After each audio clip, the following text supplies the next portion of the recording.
riches, c'est le facteur temps. Amen. Les pauvres ne savent pas l'impact du temps.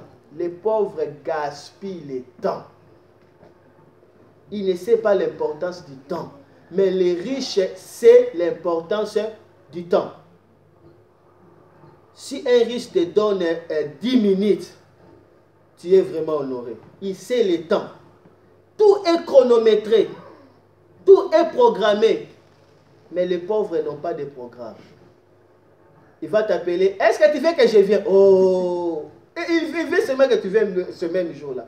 Il n'y a pas de, il se réveille, il n'y a pas de programme. Et là, l'été est en train de passer. C'est la raison pour laquelle souvent il y a aussi des forces du mal qui te découragent de sorte que tu te réveilles comme ça, tu vois que ta vie est inutile. Tu n'as même pas de programme pour ta vie. Amen. Le temps, c'est la monnaie. Le temps, c'est de l'argent. Et c'est l'ordre de Dieu. Si tu es dans la maximisation du temps, tu es dans les règnes de présider les jours, les époques et les années. C'est l'ordre divin. Si nous regardons dans Genèse, chapitre 1, verset 14. Quelqu'un est là avec moi? Amen. Genèse, chapitre 1, verset 14. Écoutez jusqu'à 16. Je lis au nom de Jésus. La Bible dit, Dieu dit qu'il y eut des luminaires dans l'étendue du ciel pour séparer les jours d'avec la nuit, que ce soit des signes pour marquer les époques, les jours et les années. Amen. Le temps est indiqué par le soleil et la lune. Vrai ou faux? Vrai ou faux? Alors Dieu a mis des instruments du temps, n'est-ce pas? Pour qu'il y ait maintenant l'état, pour qu'on commence à compter, il faut qu'il y ait le soleil et la lune. Et Dieu dit qu'il y ait des luminaires dans l'étendue du ciel pour faire quoi? Pour séparer les jours d'avec la nuit, que ce soit des signes pour marquer les époques, les jours et les années. Tu veux marquer les époques, les jours et les années.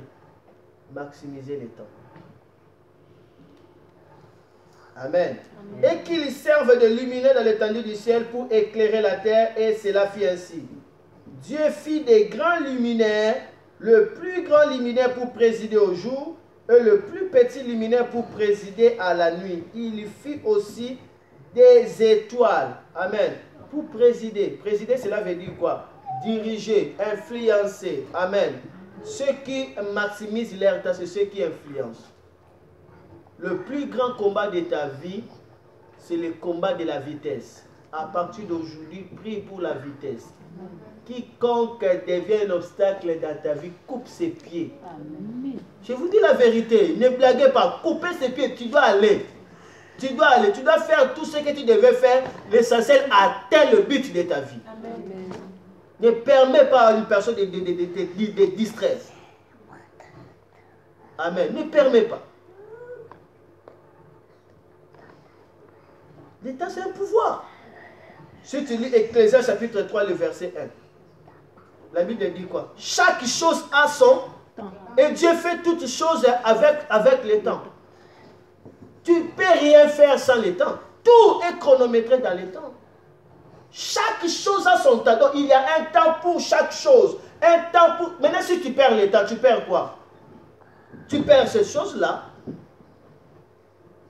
C'est pourquoi le diable nous embrouille.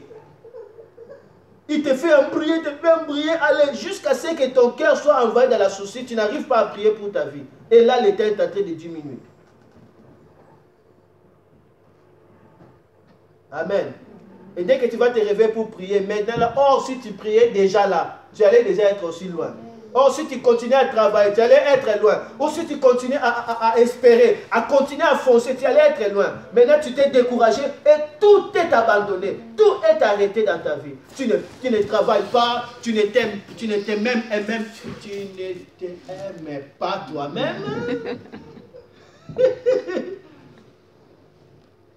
Il a même d'autres même, il ne fait même pas des entraînements. Amen. C'est une grosse erreur de voir comme mon frère comme ça sportif, un sportif a embrayé dans l'amour. Hey, ça c'est la malédiction. Un sportif a embrayé dans l'amour. Maintenant là tu auras des femmes qui vont te décevoir. Et là tu es en train de prendre de lait. Parce que tu es tellement blessé. Au lieu de t'entraîner, tu penses seulement à cette femme-là.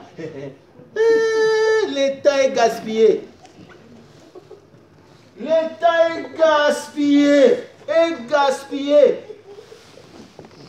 Le prix de la grandeur, c'est le temps. Le prix de la gloire, c'est le temps. Ne gaspille pas le temps, ne permet à aucune chose de gaspiller ton temps.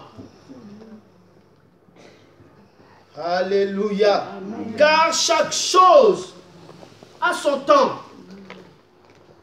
Le temps, c'est un pouvoir. Car chaque chose a son temps. Donc la vitesse est très vitale pour la notion du temps. Car les retards causent des ennuis sur la destinée. La vitesse aide à bien poursuivre le temps, à bien poursuivre la destinée, le rêve et à l'atteindre. Amen. Mais c'est quoi la vitesse? Comprends avec moi sur le plan physique. La vitesse, c'est une grandeur qui mesure les rapports d'une évolution au temps. C'est ça la vitesse. La grandeur qui mesure les rapports d'une évolution au temps. Mais Larousse a défini la vitesse comme l'agilité, la sérénité. Il y a des gens qui ne sont pas sereins. La sérénité, c'est ça la vitesse. L'agilité, c'est ça la vitesse. Amen. Amène-moi de l'eau. J'ai dit seulement une fois, amène-moi de l'eau. Au lieu seulement de m'amener, tu es là. Attends d'abord, attends quoi? Amène-moi, amène directement, ne gaspille pas le temps. Dieu te dit fais ceci. Oh bon, j'attends, je le ferai demain. Après, je le ferai après-demain. Mais non, tu n'es pas dans l'agilité. Amen. La vitesse, c'est la vivacité. C'est la rapidité. C'est ça la vitesse. Tu dois être rapide. Amen. Rapide. Les affaires du roi, c'est les affaires du rapide. Dans les royaumes, dans les affaires du roi, il n'y a pas de... je ne peux pas... Donc, dans l'affaire du roi, hein, on ne répond pas. On fait directement. C'est la raison pour laquelle Salomon dit une espérance différée dessèche les autres. Amen. Il ne faut pas faire des reports. Tu travailles dans les royaumes, ton Dieu c'est un roi. Dans les sphères du royaume, on se dit, viens, tu viens directement. Fais-la, tu fais directement. Et Dieu aime des gens qui travaillent comme des princes. Lorsque le roi dit au prince, le prince exécute directement. Mais toi, prince, lorsque Dieu te dit, gêne, après comme ça, tu commences à calculer. Et après là, tu manges des semoules, tu manges des pâtes, après tu commences à prier, Seigneur, je les transforme à ton corps. Pamba, tu as échoué. Dieu t'a dit, gêne, ne cherche pas à caresser.